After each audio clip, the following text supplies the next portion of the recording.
In this section, you can actually select multiple property filters based on it. But just to note that once you do that, it'll have an and effect, which means that it'll keep on trimming your list down further and further and further, which is a good thing. There's nothing wrong with that. In fact, you want to get that niche list really trained into it.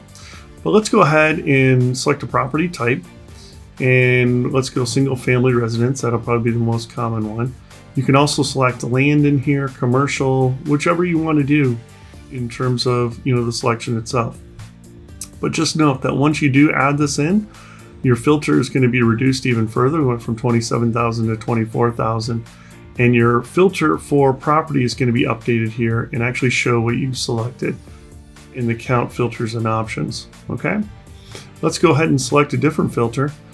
Let's go ahead. Now you can of course do bedrooms and bathrooms. You can do a minimum or a max, of course, along with bathrooms associated with it.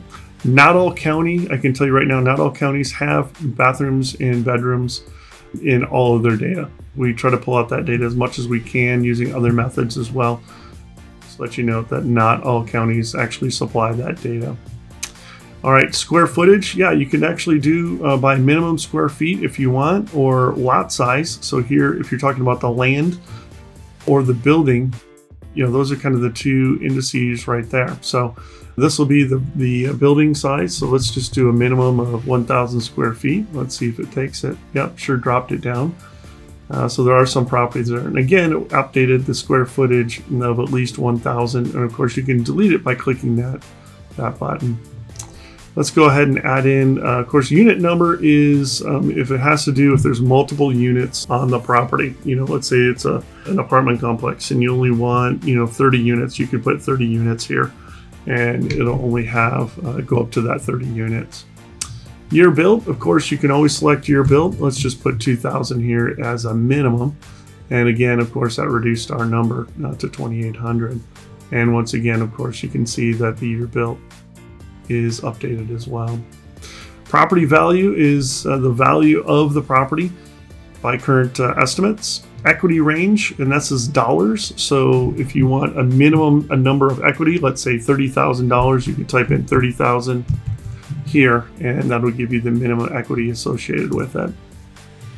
A lot of people choose equity percentage. I think it's a great way to do it. And basically, it's your equity dollars over your property value associated with it. So let's say you want a min ratio, but at least let's say 70%, or a max ratio of 70%. So you would just put in 70 here. And of course, a min ratio of 0 being 100% equity, 70 to 100. And that's being, of course, aggressive. You could have at least 30% equity, all the way up to 100% equity. And of course, you could add that in, and again, it'll reduce your count here automatically once you do that.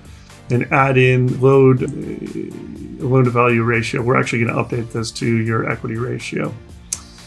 All right. Last sale, you can do when it was last sold, of course, a from and a to date. You can do the last sale amount, of course, as well. It has a basement, and again, remember, all of these are going to be anding, so it's going to shrink your list that you can do, of course, and of course, a fireplace. So that's it for the property section. Now you can delete these individually if you want. Let's say if we wanted to delete that one and take it off the list, and of course, update our count back to with that selection off. All right, here's the property section. Thanks a lot and have a great day.